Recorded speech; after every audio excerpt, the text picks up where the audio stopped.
Welcome to a new episode of These Go to 11. Let's turn it up.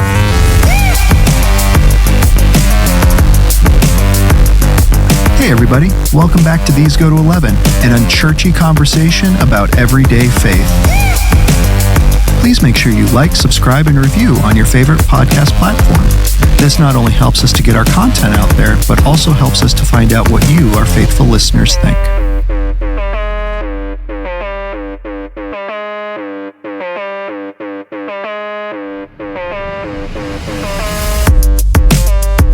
Ladies and gentlemen, welcome back to These Go to 11. Once again, I'm Nathan Bell.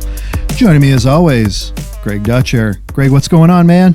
Man, I'm doing great, dude, because you know I love our theme. Yes. These next couple of weeks, dude. Yeah. So I'm excited. Yeah, we took the month of March and then our first week in April, obviously. Hopefully everybody has listened to that one, talking about leading us and preparing us for Easter. And then we spent last week talking about the resurrection, a little bit of a different angle on it, the resurrection in light of eternity and what that means for us. Yeah.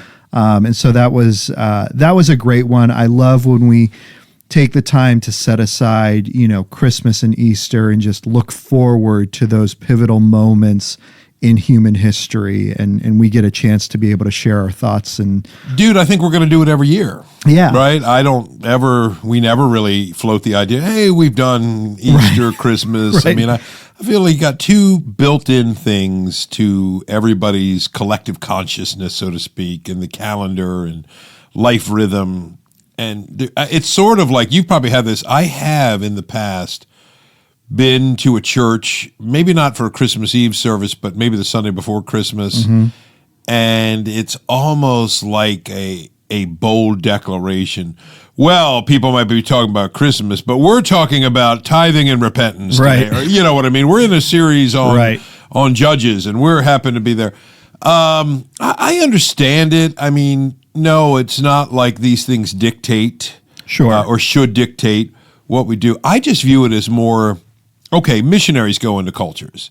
Yeah. And what do? They look for common points of interest or, common ground. Yeah. Where can I find it? So a lot of missionaries I know, depending on what part of the world, we've talked about this, they spend a lot of time drinking tea. Yeah.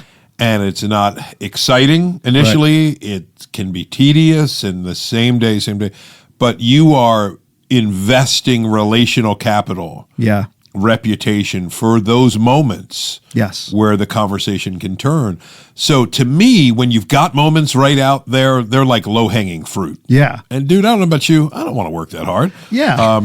So why not take advantage of the few times a year, especially Christmas, dude? I always say Easter is a little different because that's more focused on one day, where Christmas is a season. Sure. Yeah. Easter, you kind of have a week. Yep. Sort of, but the average person, probably the average secular person, if they're thinking about Easter, it's if they get an invite or a family member this Sunday of. Yeah. But Christmas especially, dude, you got a season, there's music playing everywhere, there's specials, it's nativity scenes everywhere. Yeah. So I just think it's wise to take advantage of those things. Absolutely. And honestly, that's one of the reasons why we are doing the series that we're going to be doing now in April. Because, it's the same thing, yeah. There is capital that we can build into and we can gain by talking about, we are talking about entertainment, right? Yeah. And we do this about once a year. Last year we did it, I think it was February or March, so it was around the same time. Yep.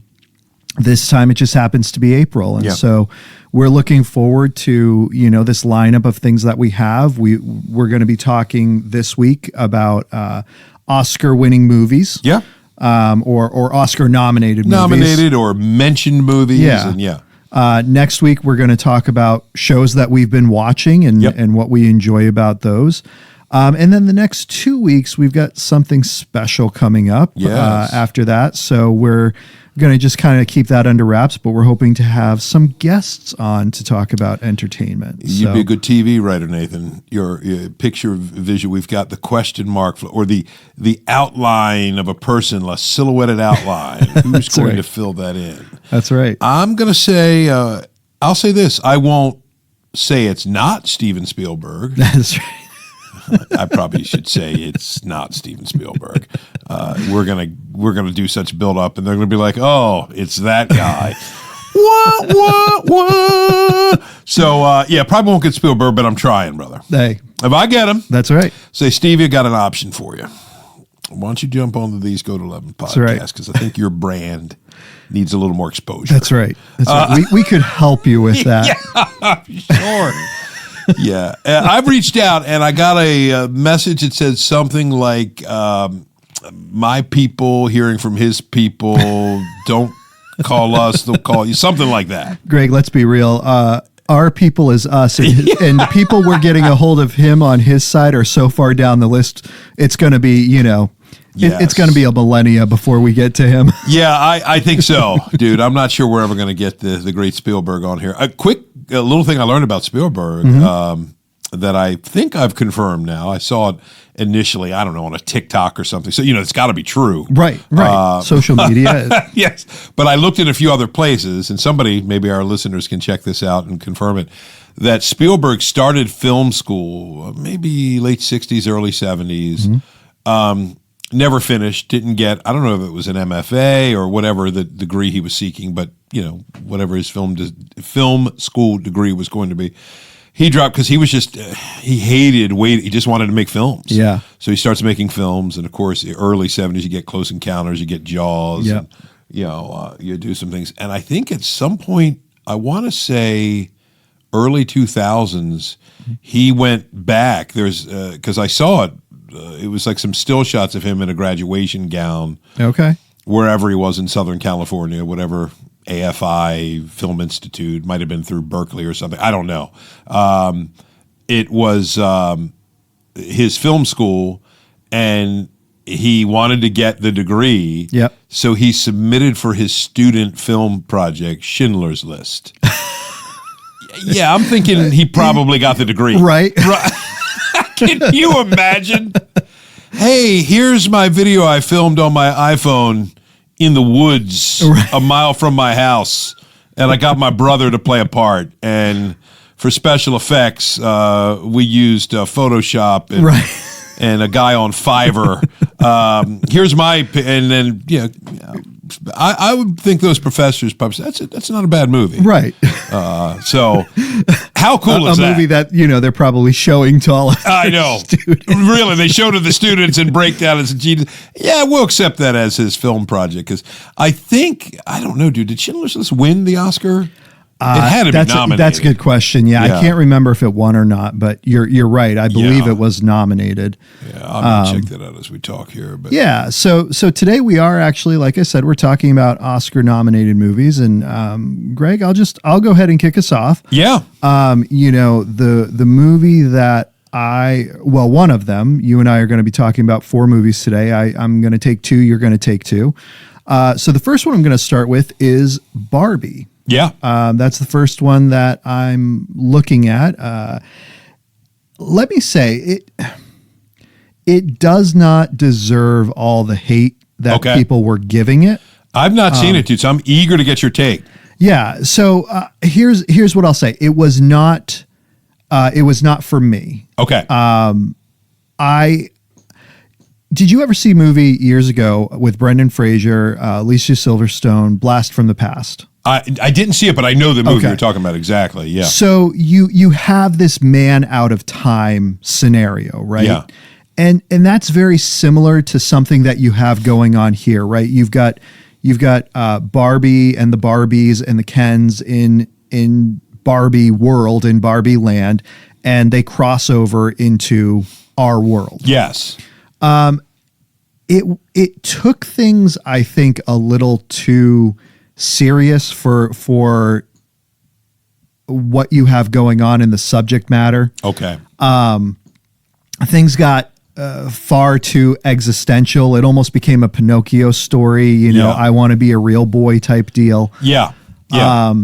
There were some funny moments in it. I could definitely understand, taking a niece or a daughter to go and see the movie and having a good time with it, but for me, it just I didn't connect with it really on any level. Yeah. You know, there were some humorous moments in there, but I wanted it to just kind of go over the top and just be a parody of what it is. And Right. they almost took a different direction and again brought this kind of existential, thought-provoking, you know, movie to light.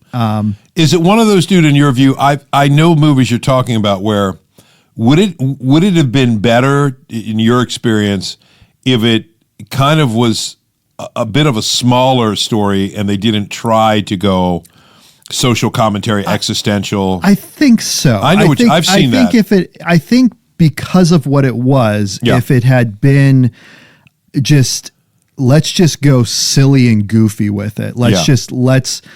I mean, there are so many things as I was watching it that I was thinking, man, this would have been a perfect joke here. This would have been well timed, you know, but instead of going for the joke, they went for, like you said, it was the social commentary. It was and there was nothing wrong with the social commentary. I don't give it the hate that a lot of people do, where, you know, it's all about the men and things like that. I do think I do think they run into the same problem that I think most films made in today's world and culture run into, and that is, you know, men and women are the same. They're they're interchangeable. Right.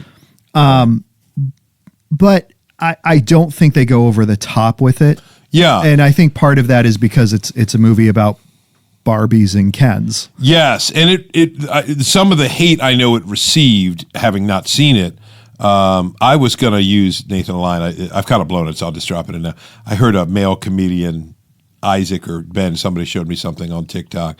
I don't know who the guy is, but he's got this southern accent. He's like, yeah, people keep asking me, did I see the Barbie movie? And I say, no, because I'm an adult male. Yeah. But nobody would believe I'm that masculine anyway, right, or that tough. So, you know, I'd see it. I will see it eventually. Sure.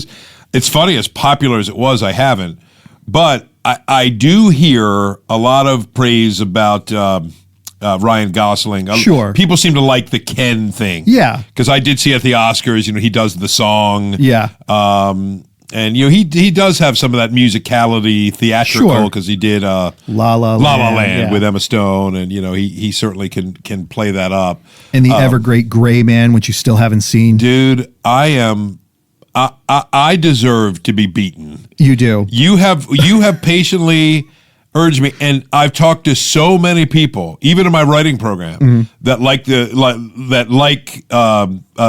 is it Gray Man or the Gray Man? I can't remember. It's the Great or Great, but so many people have told me about it, and I haven't watched it. Yeah, because I'm an idiot. Billy Bob Thornton, Chris Evans, Ryan Gosling. I gotta see it. Yeah, it is really good. It's directed by the Russo brothers. Yeah. So yeah. I will see it, dude. I'm mad at myself for not watching it. I will see it, dude. All right. I will. I'm holding you to it. You've got to, because I need to do that. But like, I'll tell you my daughter Samantha's commentary, because I told her I was doing this. She goes, "Oh, ask Nathan if he thinks." She was kind of prepared because a lot of the criticism in the most kind of conservative corners of Christianity. Oh, right. It's a woke, very agenda-driven movie. And she said, so she went in, she tried to keep eyes open. She caught some of it. She actually was she didn't think it was as forced down her throat as she thought. She said, if anything, she got more of an equality vibe. Yeah. How men and women treat each other and stuff. Well, and I think that's her take. Yeah. And I think that's fair. So I had heard all those comments, but then several people I know had seen the movie and they had remarked, you know, it's not as bad as people are saying it is. So when I was watching it, I was prepared for it not to be that. Okay. So I would agree with that. I don't think it's as down in the face. Again, I think the equality thing though comes in we're the same. Yeah. Right. We're the same. It's not. It's not an equality within the differences. I got you. Right? It's you know, it doesn't matter, you know, whether women are in charge or men are in charge, it's the same deal. I think there's an edging toward things are better when women are in charge Gotcha. in there. But Yep. again, it's a Barbie movie, and Yeah. you were talking about the comedian. It's a fair statement though, because the reality is I'm not the target audience. I was gonna for say, this dude, movie. Young 40-year-old guy. Yeah. Maybe, like you said, you have a little 7-8-year-old daughter. You're like, yeah, I'll take her Yeah. because she wants to see it and we'll have a moment. But although, dude, didn't it make over $1 billion? It made gangbusters in the theaters. I mean, I couldn't believe it. I read some of those movie score, reports where you see the bombs where they take $200 million to make a movie and it makes like barely $100 million. Right. You're like, man, they burned $100 million in making this film. Yeah. But this one skyrocketed. Oh yeah. So obviously a lot of guys did see it, liked it, because you can't make that much money unless you have a lot of different. Oh, right. A lot of it's, I'm sure, repeat Sure. purchases. But I think, dude, that's why I haven't watched it. I didn't play with Barbies growing Right. up, and my daughters are too old. You know what I Yeah. mean? So they saw it with friends. Yeah. They're 15 and 25. I mean, Sam's not gonna. Oh, Daddy, take me to see Barbie. Right. But they saw it with friends. Yeah. Friend groups and had their own take on it. What else do I want to ask you about it though, dude? It was on the tip of my mind and it's slipping. You said from what I know Sam really liked. She likes Gosling, so she liked his Ken. Yeah. And dude, isn't it true that when he enters our world, he discovers patriarchy? Yeah. And goes back and to- tells the guys, we do stuff. Right. Right. That's actually really funny. Well, and it is. And and again, I feel like there are moments where this could have been a really funny and clever movie. Yeah. And I think they missed it because I do think in the background there was the agenda that was trying to get through. Yeah. Yeah. So I think it could have been much, and I think that's probably some of my disappointment was I think it could have been a movie that I could have enjoyed more than I did. I know that. Dude, that is frustrating. Yeah. Because it's like you're almost saying, I saw all the building blocks. Yeah. All the materials were there, like to make a great cake or build a great set, right? But they did a little different, right? Yeah. They Now, I will say in fairness, so Joy and I watched it together. Yeah. She had kind of the same complaints that I did in terms of the way that women and men are portrayed in this isn't something she can necessarily relate to. Okay. That she hasn't had those experiences in her own life. And so for her, it was kind of the same thing. You wanted it to lean into the silliness a little bit more. Yeah. I think one of the funniest things that happens in the movie comes at the end of it, and I won't give it away. Yeah. But it's essentially where you have the Pinocchio moment where it's like, I'm a real girl now. Right. And it was funny and clever, but you wanted that to go all the way through. Right. I feel like they had the building blocks for a really funny story of, these toys entering our world and what that's like. Yep. And it fell flat on me. And it wasn't, again, because of the message and all of that stuff. I think it was because they sacrifice certain things for the message. And I will say, it's weird because I think the message is a little confusing at times. Yeah. Like you almost want there to be a clear agenda coming through. Yeah. Yeah. Because then you know what it is. Yeah. I can accept it, right? Think about it, disagree with it, etc. Right. And this was there were just so many things that were kind of all over the place. Yeah. So it was fine. I have HBO Max through some means and resources of not being paid personally. I think you might have a clerical connection. That's right. We'll just say that. I've got a couple connections. And one of those I know is an ecclesiastical That's connection. right. We'll just say That's that. right. Yes, I think another guest, Kevin Marr's been on this, has a similar connection before, Yeah. too. It's, dude, I need to check my account here. What's going on? Yes. And so for me, sitting down and watching it, I was perfectly fine. Yeah. It was, it was a fine way. I Friday night put it on and watched it. So Yeah. it was a fine way to spend a Friday night. I don't know that I would have been as thrilled with it if I went to the theaters and paid for it. I know what you mean. And to your point, many people were, because Yeah. many Oh, people yeah. did. The amount made a of fortune. money, the amount of money that it made, this was not just somebody going in and making a one-time watch. Oh, right? yeah. Yeah. This was not just a dad or a mom conceding to their child, let's go and watch this, and then we can say we've been. This is multiple watches over and over again. Yeah.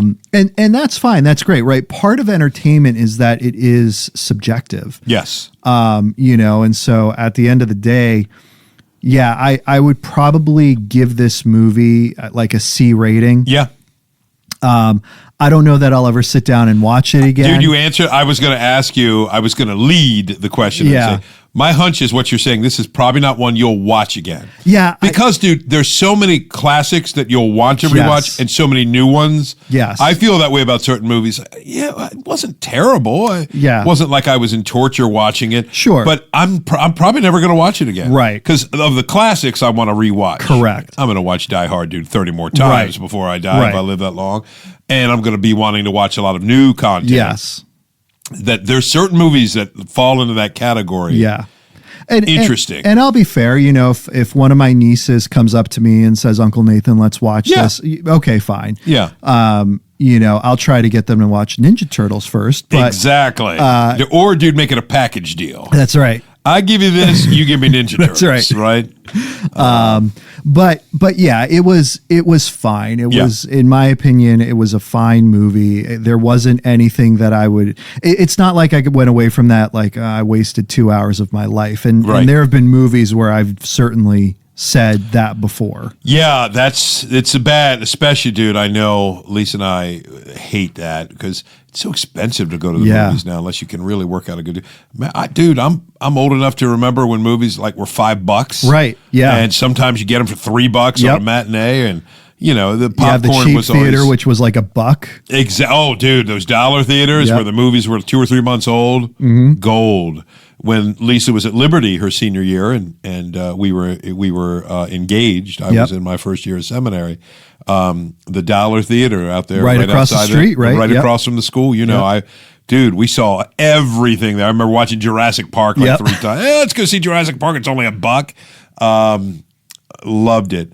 Well, it's interesting, dude. I'll shift a little from your first movie, because they go together. In the summer, the two movies that came out at the same time were Barbie and Oppenheimer. Right. So you probably heard, wasn't it Barbenheimer and I don't know. They combined the names and sort of like what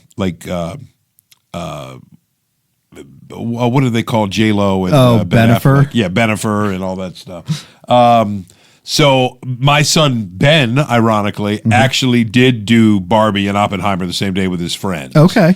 So, although I actually think they saw Oppenheimer first, and then saw Barbie. So, because I've not had the experience of seeing Barbie, just what you're describing and what I can glean from other people watching, hard to picture a movie much different, right, than Barbie. And I forget, dude, did you see it? I have not seen Oppenheimer yet, and part of that is it's 3-hour movie, it's right? Crazy long. Yeah. I mean, it is crazy long. It's a little over 3 hours. I tried, dude. I actually saw it in the summer, and I tried to see it. Nolan filmed it on the 70 millimeter IMAX, and that's where you get the truest experience. Right, dude, could not get a theater. That tells you how successful the movie was. We were trying places in Delaware. They were all booked. Yeah, weeks at a time. Couldn't get seats. So we ended up seeing it at probably Horizon, I think, is where I think we might have seen it at Horizon Aberdeen. So we did see it on the big screen. Yep. And what would I say about Oppenheimer, dude? I mean, I think Christopher Nolan is one of the greats. I think Oh, he's a yeah. brilliant filmmaker.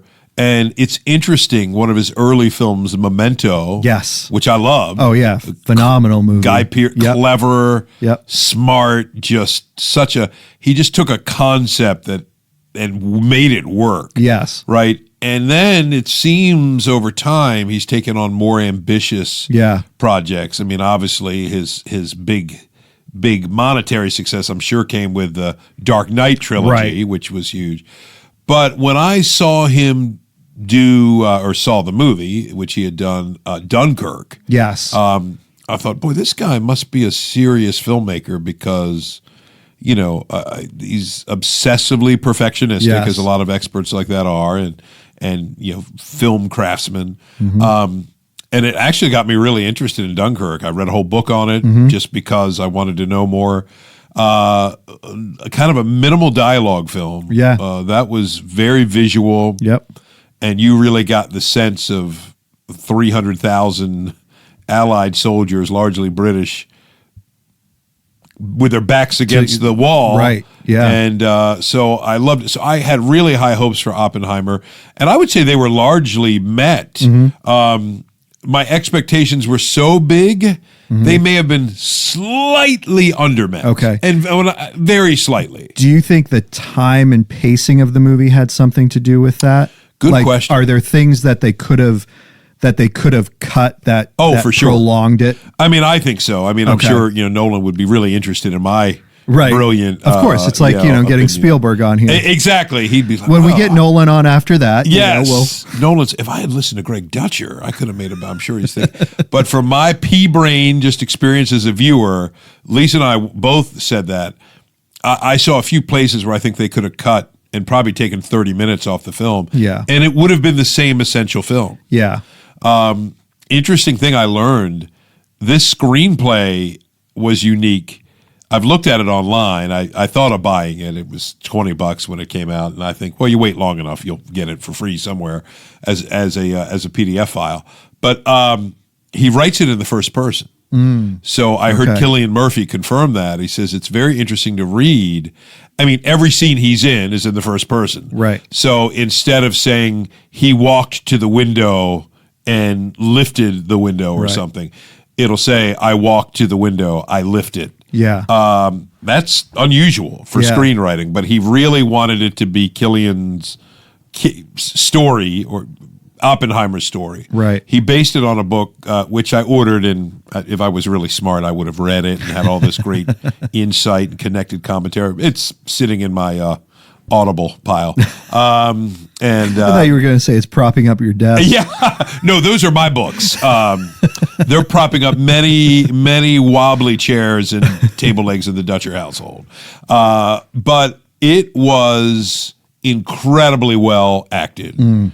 I mean, Cillian Murphy, dude, was phenomenal. And really, the roles he's played in most movies Oh, yeah. have been more supporting. Yeah. But he is one heck of an actor. Yeah. I mean, he is just so believable. And I have to say, and would agree, Robert Downey Jr. Oh, yeah. was phenomenal in it. Yeah.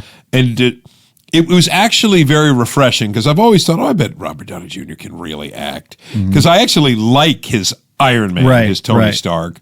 That's what we've mainly seen him in for more than 10 years, 15 years Yeah. now. So to see him in this other role, he was outstanding. Nice. Emily Blunt is just Yep. terrific. And then Matt Damon was great. I mean, it really, it's a tour de force of actors at their best. Yeah. And I can't say I was ever bored. Okay.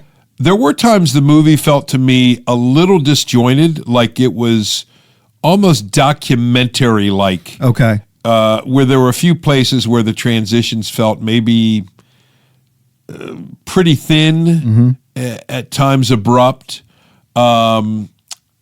When the bomb is detonated in the New Mexican desert,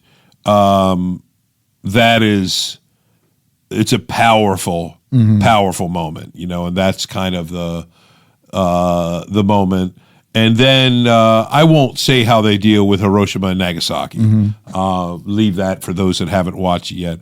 But I'll just say this. I like the decision that he made. So I felt this. I learned a ton. I was in awe of the scale of it. I've thought about this a lot. It's funny. I've only seen it once, and you know me, dude. Yeah. I see it. I'll see it a couple times. Yeah. I will watch it again. I can't say it was the most enjoyable movie I've ever watched, or even in my top upper category. It's got to be something I would think, because again, I haven't seen it, like The Passion of Christ, right? Like, man, we talked about that when we did our series back in March, right? Just beautiful shots, a beautifully done movie, cinematic movie. That's not a movie that you come out saying like, I enjoyed that movie. Like that's, and it's not a movie that you're going to pull out and watch over and over again. Like I don't believe I've seen The Passion in its entirety from start to finish. Agreed. Since I saw it in theaters. Yes. I watch clips and pieces of it. But I have not watched it from beginning to end since that time. Yes. I actually think that's a pretty good analogy, dude. Yeah, it's definitely not one I can't wait to watch that one again. Yeah. Maybe some people felt like that. It was really good. I actually though enjoyed Dunkirk more. Yes. I enjoyed the story. Yep. And I followed the story. This felt a little less fluid. That was just me. Yeah. I think Lisa actually said something similar. So it's a great film. Maybe it borders on, there's a great line, dude, in Family Guy. Okay. Yes, I went from Christopher Nolan, Oppenheimer, to Family Guy. Where, have you seen this clip? I may have shown you, where Peter and the family, they're like in a basement and it's flooding and it's coming up to their necks and they're all about to die, right? And they're doing it. And Peter's like, I feel like I should take this time to tell you. And he's like, what, Peter? What? He goes, didn't really care for The Godfather. And they're like, what? How could you say that? Yeah, I didn't care for it. Didn't care for it. Not really. How could you not? And, Brian, everybody's reacting so negatively. And he just said, it insists upon itself. What? It insists upon itself. It was funny. Maybe a little bit of that. Okay. It almost felt like, okay, here's a movie that when Nolan makes it, it's going to win the Oscar. Yeah. And it did? Yeah. I don't know, dude. It's weird. I normally expect those movies. I liked it, but I have not found myself thinking about it. Like, watch how I transition, dude.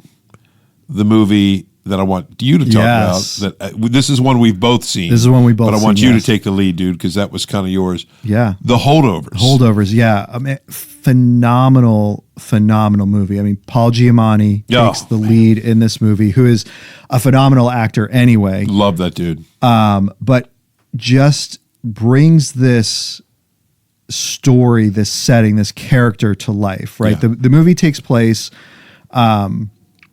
within basically a 2-week period, essentially. And it's, I think, isn't it 1970? Or is it 70 or 71? Maybe. It's like... it's 70 or 71. Early 70s. Yeah, very early 70s. Because I can't remember when they're celebrating, because they celebrate New Year's, so it's 2 weeks over Christmas break. Yep. And the basic premise of the movie is Paul Giamatti is a professor at a boys' boarding school. It's an elite boarding school. Yeah.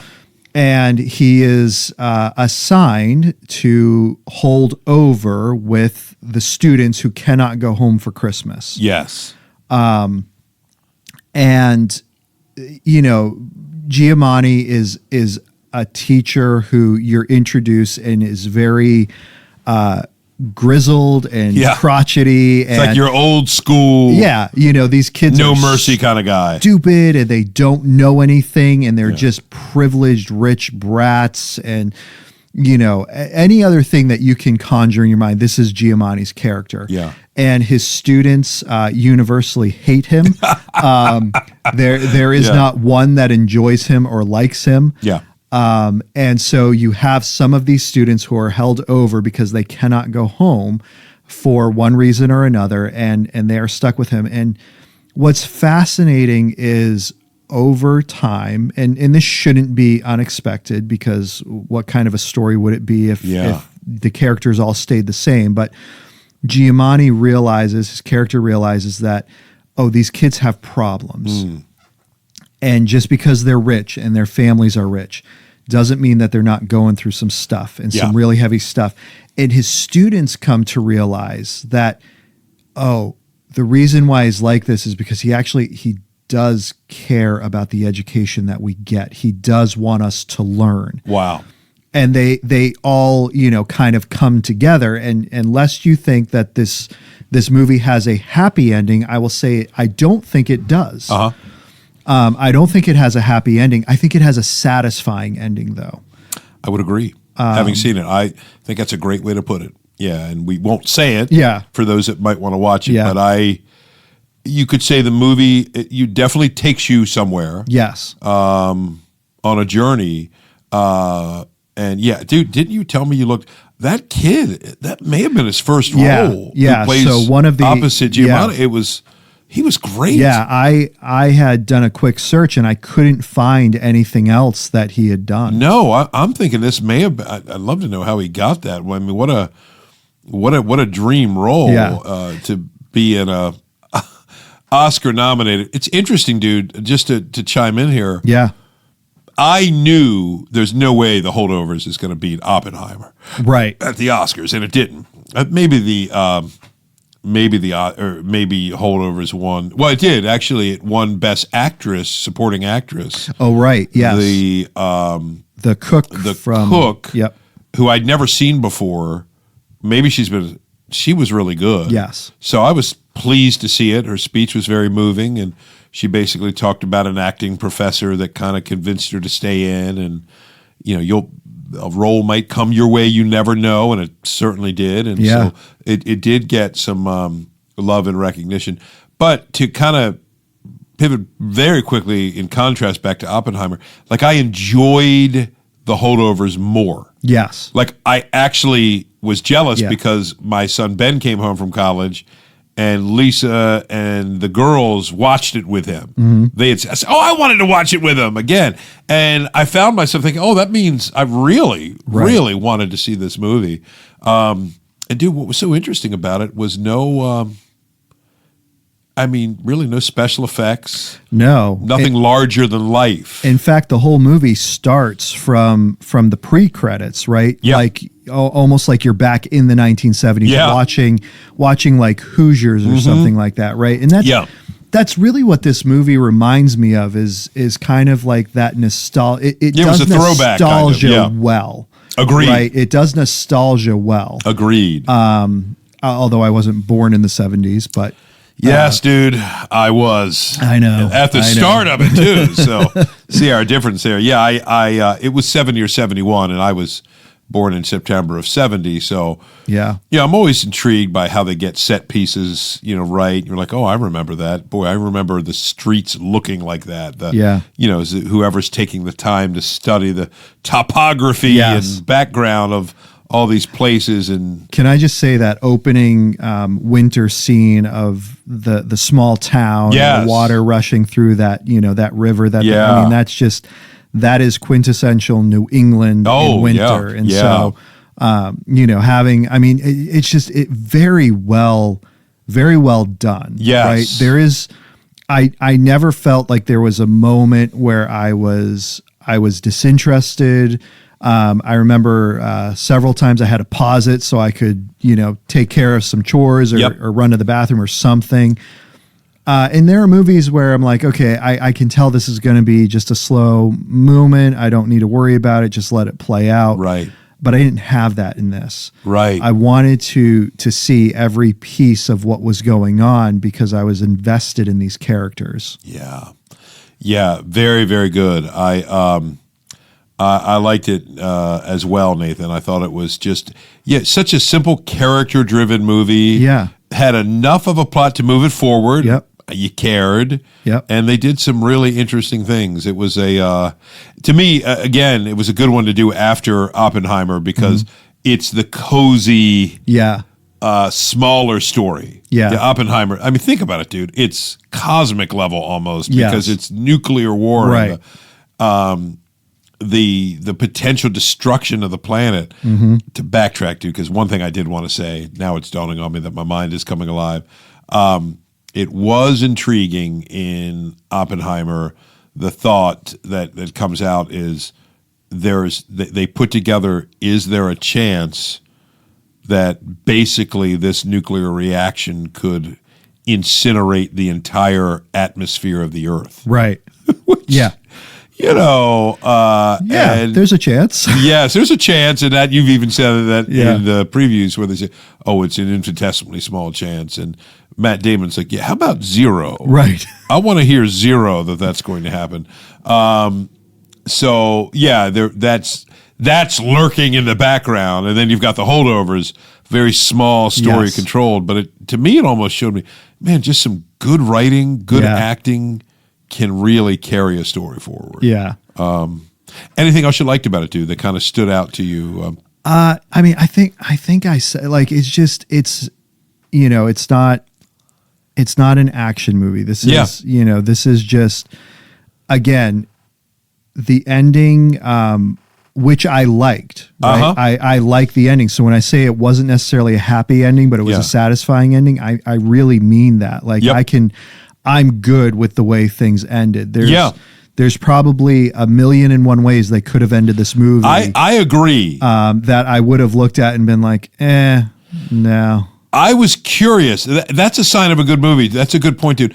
About 3/4 of the way through when I start thinking, okay, it's going to be, how they're going to end it. Yeah. And I couldn't quite guess. Yeah. And I kind of like that. Yeah. You know, you're avoiding the predictability Yes. path, and I bet it's just going to have a nice little bow on it. And Yeah. they went a little bit, maybe not radically Sure. unexpected.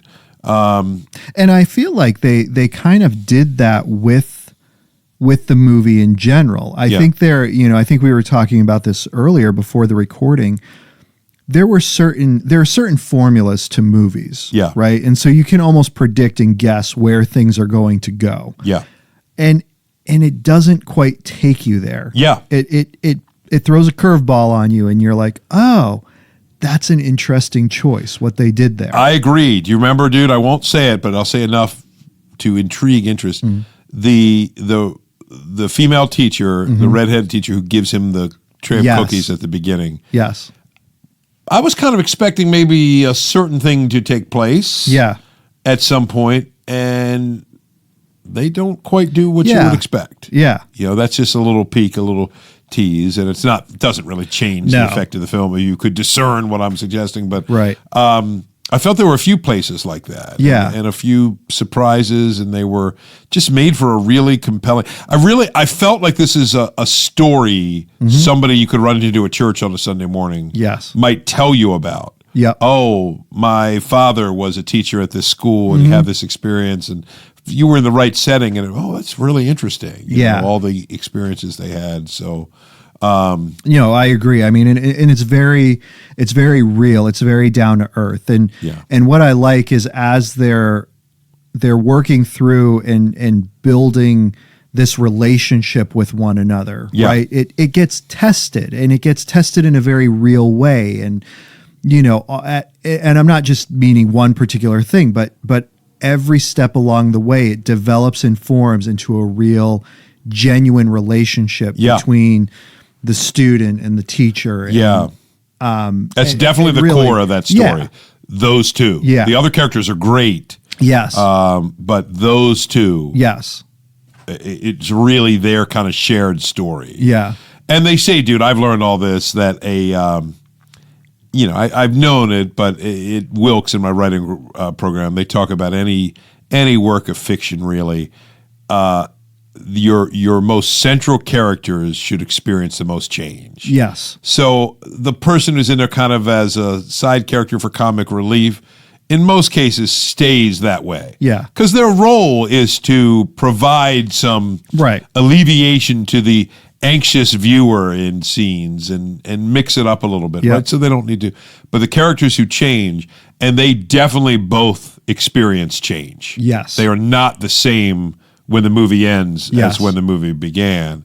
And it really stood out to me. I mean, I would say that's true. I mean, Oppenheimer is different as a result. I would imagine the journey Barbie and Ken take, Right. they Yes. reach a different place. Yes. You know, the key core characters change. And it's definitely that in The Holdovers. Yeah. So that's 3 out of 4, and Yep. I'm doing 4, correct? you've Yeah, got 4. obviously. The last one I just finished, dude. So I enjoyed it. I'm going to sound probably like your take with The Holdovers. It got an Oscar nomination. It was called American Fiction, and it stars not Jeffrey Rush. My goodness, what am I doing? The King's Speech.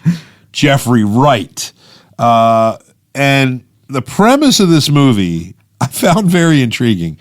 He is a black author who is a very gifted, I mean, he's a pure intellectual, right? So he has been teaching in the university setting for a long time, and you just get the impression he's really just kind of bored with the whole thing. And he keeps writing these very sophisticated, thoughtful, not trade genre paperback novels, you know, but sort of the thoughtful, Right. modern Steinbeck American novel, Hemingway-esque thing, and he's very into little nuanced subtleties of thematic unity in the story, and of course he's finding his agent saying, yeah, no publisher wants this book. Right. They said it's well written. Please do not inflict this. One of the jokes early is, yeah, our own editors don't want to read it. It's just too much work for them, so we certainly don't want to publish it and Right. invest money. So he's frustrated. They do humor quite well. It's very subtle. And Jeffrey Wright, to me, is just, he does subtlety well. This dude communicates so much with his facial expressions, disdain, sarcasm, interest. It really, I enjoy watching him. He was in the HBO series Westworld. Okay. You ever saw that? And he's very good.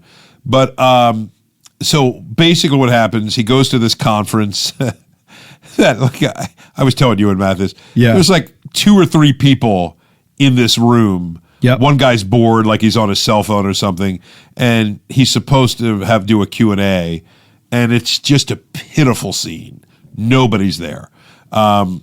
And it's because they've all gone to the main keynote speaker, and it's another author who is brilliant, but she wrote a book called something like "We's Got Something in the Ghetto," or it's something, and it's definitely playing on racial distinctions even within the black community. So he's frustrated because he wants to be taken seriously. Yep. And this woman who's got this huge book, you know, if Oprah's book club was still around, it would be in that. Right. It's selling like hotcakes. They can't keep enough in stock. She's got a movie deal or a show deal for the rights to the book. And she's reading excerpts from it, and it's just sort of what you would expect, like classic urban dialect, a lot of profanity, a lot of problems. And Jeffrey Wright is disgusted by it, right? And he basically says, oh, I could write a book like that. You know, it would be nothing. And he does. Right. And it becomes huge. So I won't say anything else about that plot-wise because it actually goes in an interesting direction. And again, not quite what I would have thought. So for anybody that's listening and is interested, the cast was fantastic. Sterling K. Brown, who is probably most people would know him from This Is Us, Okay. Yep.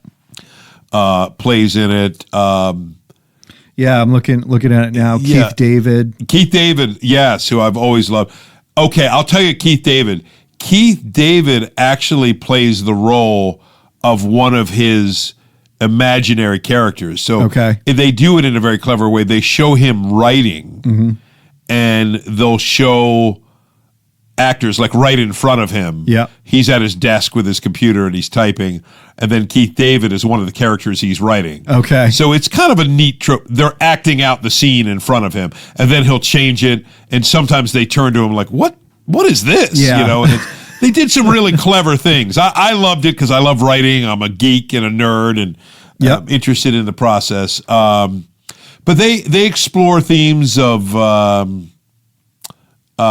racial equality, you know, and obviously the black experience from the perspective of an aspiring author. Yep. I learned a lot. It was just interesting to take it. I will say, warnings, they definitely deal with themes of homosexuality, etc. His brother, Sterling K. Brown, is gay. That is, you know, something established very early on. But it's reminded me of the Holdovers in that there's some very heartwarming scenes. Sure. So the Diana Ross's daughter is in it too, who's the mom in Blackish. Tracy Ellis Ross. Yeah, exactly. She's in it. Who plays Rainbow on Blackish? And who else is read me the cast. John Ortiz. Yep. Erica Alexander. Yes. Adam Brody. Oh yeah. I know who Adam Brody's character is in the movie, and I'd say, dude, it was kind of a surprise. I barely heard of it, but I really enjoyed it. Probably not as much. My favorite of these four, dude, I think yours too. Yeah, is the Holdovers. The Holdovers, yeah. To me, by far. And I think I can probably safely say that it would be so even if I saw the other two that I hadn't seen, right? Yep. I mean, Oppenheimer, like you said, there are certain movies that you appreciate for what they do, but they don't become favorite movies because of what they're doing, right? Like that's exactly how I felt about it. Dude, I'll tell you, I will watch The Dark Knight more times in my life. Yeah. I might watch Oppenheimer again once, but that's it. Well, and that's the thing. Like, you know, I think, you know, as we were talking about this World War II set, I think of Saving Private Ryan, right? Yeah. It's a movie that I've probably seen a handful of times in my life, but it's because I want other people to see this movie. And so I'm willing to watch it again to get other people to see this movie. Yes. And since that movie came out when I was younger, you know, I was bent on more crusades to get people to see it. You know, in my older age, I'll recommend things to people, but I'm not like, oh, no, we're going to sit down right now and watch this together because it's that good. Yes. Right. Yes. And so, you know, a movie like Saving Private Ryan, I would put on that same level where this is a beautiful movie. This is a fantastic movie. I recommend you watch it. I've seen it because I wanted other people to see it. Yeah. And, you know, so you have movies like that where it's like, no, you don't understand. This is a movie that has to be seen and experienced, and we're going to watch this together. Yeah. The Holdovers is a movie that you'll pull out and watch again and again. Honestly, and it's almost a Christmas movie. Yeah. Because it's set kind of over Christmas break. It's funny because this just kind of popped into my head, right? This is almost like an R-rated Disney movie, right? Like it's a Remember the Titans type movie. It's a Hoosiers type movie. It's a Rudy type movie. It really is. You don't normally think of an R-rated, but I know exactly what you mean. Yeah. They there's some language, there's some themes, etc. that they deal with, but it was the relationship between those two and the journey they take. Yes. There's some literal journeying, but the emotional journey, the discovery they do is great. Yeah, it's interesting, dude. So those are four, and there's a bunch. Like We Didn't Do Poor Things was one, and gosh, weren't there like 8 or 9 of them nominated this year? Yeah, I think so. I feel like it used to be 5. Yeah. Now there's so many. It's hard to even watch them all. And some others are escaping me. Couple thoughts, dude. To go back to our original discussion before we wrap up, talking about these 4 films briefly. You know, here's the great thing. Like you said, common ground. A lot of people are movie watchers. Not everybody, but a lot of people are. Yeah. So you start talking about a movie, it is not hard to go to, what I really liked was when blah, blah, blah. Right. And I'm just wondering if we kind of explored what connections. Yeah. I don't mean by way of a cheesy gospel presentation. Sure. Which, by the way, I meant to say this earlier when you were talking about Barbie. Yeah. I'll get this in as a quick aside. I think we're consistent. You and I are not fans. Christian movies have gotten better. Sure. A lot of people say, Craig, I'm surprised you don't talk about too many Christian movies. That's because most Christian movies I hated. Yeah. And I know you did. Yeah. So many Christian movies, particularly in the early years, were just thin, weakly built platforms to have the scene where somebody dispenses a gospel presentation. Right. Yeah. Hey, did you see that movie? Oh, yeah, they deal with this and that. And I'm like, man, that just sucks. Yeah. I mean, that's just not, to me, the purpose of making art. Right. Right? And that, when you read Tolkien or C.S. Lewis and guys we've talked about, they don't do that. No. But the Christian view is there. Correct. Yeah. It's embedded. It's so organic to the story. Yeah. It can happen in a secular way, too. Yeah. With Barbie or other movies where you've got a really cool thing, and if you're not careful, you can make this cool thing kind of, time out, let's agendize for a moment or two. Yeah. I would say that about Christian or non-Christian absolutely. movies, right? Yeah, absolutely. You got a message that you want to get out. I like when the message is baked into the ingredients. Yeah. I think it was C.S. Lewis who said, we don't need more writers writing Christian pieces. What we need is more Christian writers writing good pieces. Yeah, I agree. Yeah, it's 100%. And that means that there are themes that you deal with that are hard, right? Because this is life. Yeah. Hopefully, at the end of the story, there is something uplifting, right? Because there's hope as well. But the reality is not always, right? And so I think that's something that we see in common with so many good movies that are out there, right? Are these themes that are just common to the human experience? Yeah. That are built in to the world that God has created. Yes. Right? We can relate to again, I'll say the Holdovers. We can relate to the satisfying ending, even though it's not a happy ending. Right. Because there's something in there to the experience that says, oh, I resonate with that. Yes. Yes. Well said, dude. And I think one of the things that they harp on in my writing program is, show, don't tell. Yeah. And telling is when it's too on the nose.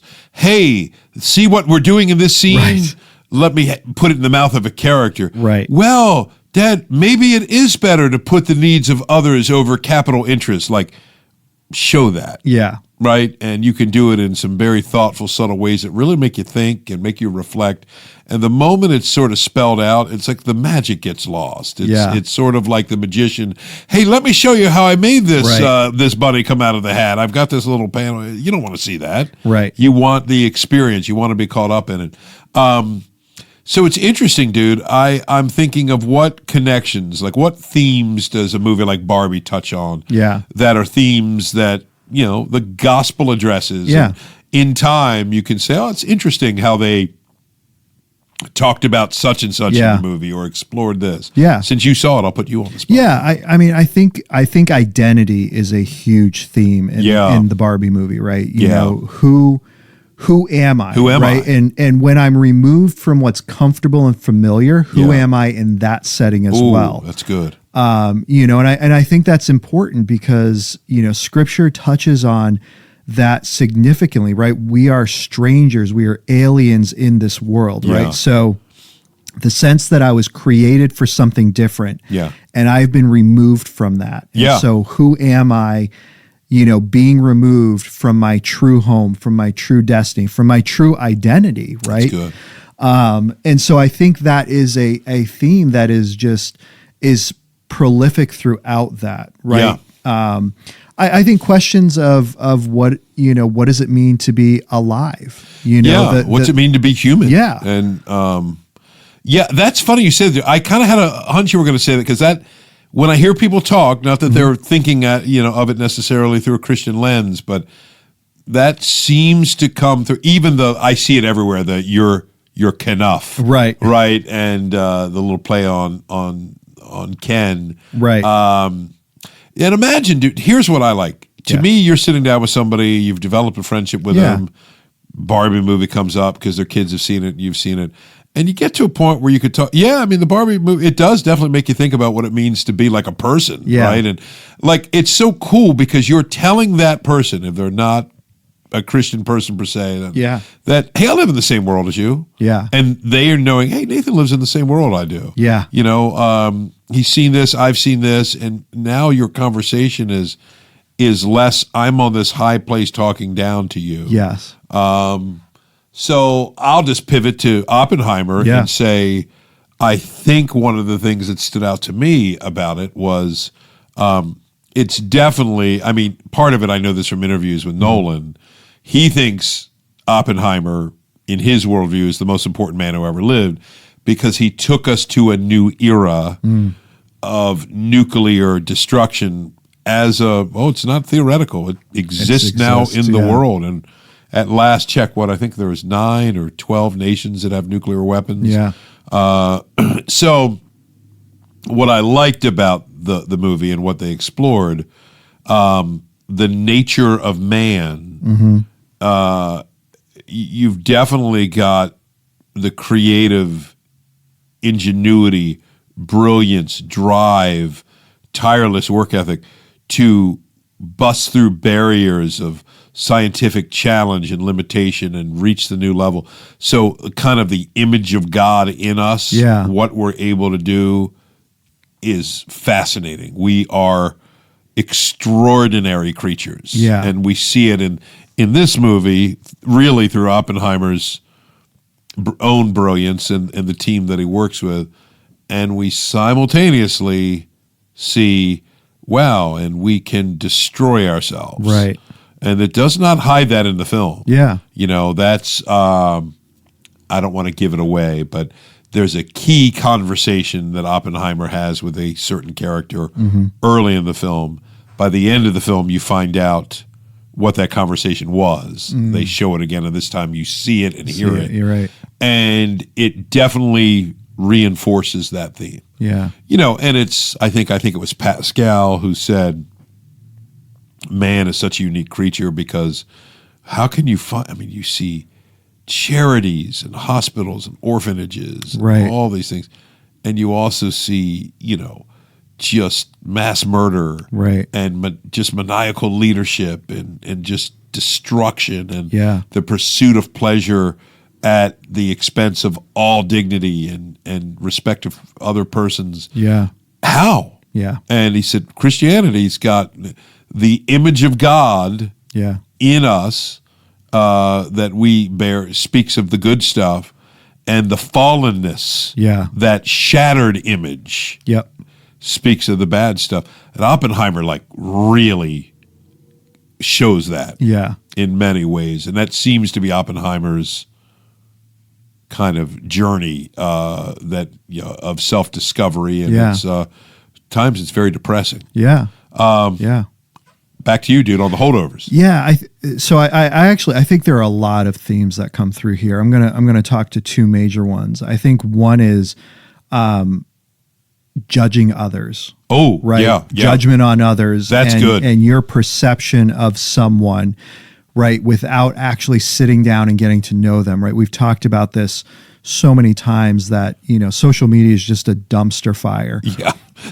Because you just make so many assumptions about people who are on the other side. Dude. So true. And so actually being able to sit down and have a conversation and get to know someone and get to know what their experiences are, what are they feeling, what are they going through, allows you to have a difference of perspective on that person, to see them as a person, to see them as a human. So I think that's one. I think the other one that really gets explored here is that need to want to be accepted, to be cared for by other people, to Yeah. care about other people. Yeah.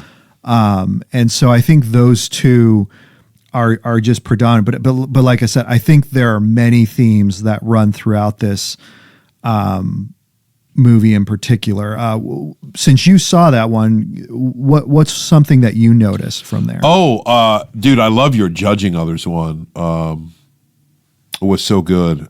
Maybe the flip side of that, created for community. Yeah. To me, that movie of these four Yes. really reinforced that. Yeah. Because yeah, that's good. That's their good. their interdependence as the film goes, Yep. and really the other character too, the cook, Yes. who won, the way she ties into the story, Yep. and their little community there. Yeah. It was quite beautiful. Yeah. And the way it unfolds, and the way we've been created for that connection. Yes. Right? I just think is so meaningful. And I thought they really showed that. Yes. And never tell it. No character says, Yeah. well, this is really great Yeah. that we've been. You just see it. Yeah. Show, don't tell.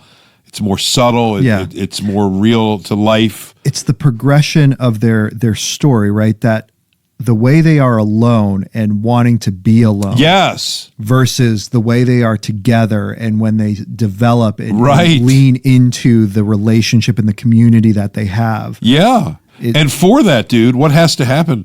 The hostility has Yeah. to be removed. I mean, that Yeah. theme is there. Not that somebody sat down and said, "Oh, let me put this kind of Right. Christian-based theme in here." Again, dude, I always maintain. We've talked about this before many times. The story is stamped on us. Yes. So what I like about movies or novels or TV shows or so, it just oozes out sometimes. Not in always clear ways, but well, it's there. Mm-hmm. It's there, and it stands out there. And lastly, dude, Yeah. for American Fiction, I'm going to riff off the title. I didn't really say this in my short little review. That one, the story unfolds in such a way, I don't want to go too far beyond the premise. Yep. Because I could ruin it. And there are some unexpected things that I didn't see that coming. Mm-hmm. There's no doubt that the title alone Yeah. speaks on what is real Yeah. and what do we project. Sure. Right. So it's kind of like Barbie and the identity thing, I think, having not seen Barbie, but clearly a sense of who am I, Yeah. and getting comfortable with who I am, and as a starting point for Yeah. true life experience. Yeah. Because the movie, through its main character, Jeffrey Wright, but really the other characters, at some level, I felt, are all projecting, and they're learning, again, who they are. Yeah. I'll just say that for now. Yeah, And sure. It especially Jeffrey Wright, Yep. who's the main character, and again, you see him creating these other realities. It's Right. American Fiction, and then benefiting from those realities. But the person benefiting isn't really him. Right. So it's just fascinating that, I've done all this and I'm getting all this, but am I getting it? Yeah. Like the real him is, I felt like his longings aren't met. Yeah. So again, it kind of comes back to identity. Who am I? When you understand who you really are, the longings that we really have. Yeah. Now we can have a real conversation. Yeah. And I felt that even the spoof on American Fiction, as the Right. title, captures that. Yeah. So, dude, this was fun. Yeah. Yeah. I'm glad we were able to sit down and have this conversation. I'm hoping we'll hear from some listeners. Hey, I saw Yeah. this, and Yeah. you guys were idiots. That movie was awesome, or this Yeah. movie sucked, or whatever you want to say. I'm sorry, we're Christian podcast. Sucked eggs. That's right. You ever notice, dude? If you say suck eggs, it's not as bad. It's if you better. say sucked, Right. Right. so we'll just say suck eggs. Right. It's like, you need to go to Hello Kitty. Yeah. Exactly, dude. Exactly. Yeah. HE double hockey sticks. That's right. But no, enjoy that one, dude. Looking forward to our TV discussion next week. Yes, yes, and again, we're going to be tying in the themes that we see, because these are natural segues that we can have with people, in these discussions, and even asking people, so what did you find compelling about that? And why do you think that was compelling? You know, just throwing those two questions out there in something that you shared commonality with allows the wheels to start turning. So absolutely, dude. All righty, my friend. Until the next time, we just rock the Casbah. Oscar style. Thank you again for listening to These Go to 11, an unchurchy conversation about everyday faith. Once again, please make sure you like, subscribe, and review on your favorite podcast platform. And if you ever find yourself in the Forest Hill, Maryland area, please feel free to stop by at 135 Industry Lane, and you can get all of our service times and information at christfc.org. These Go to 11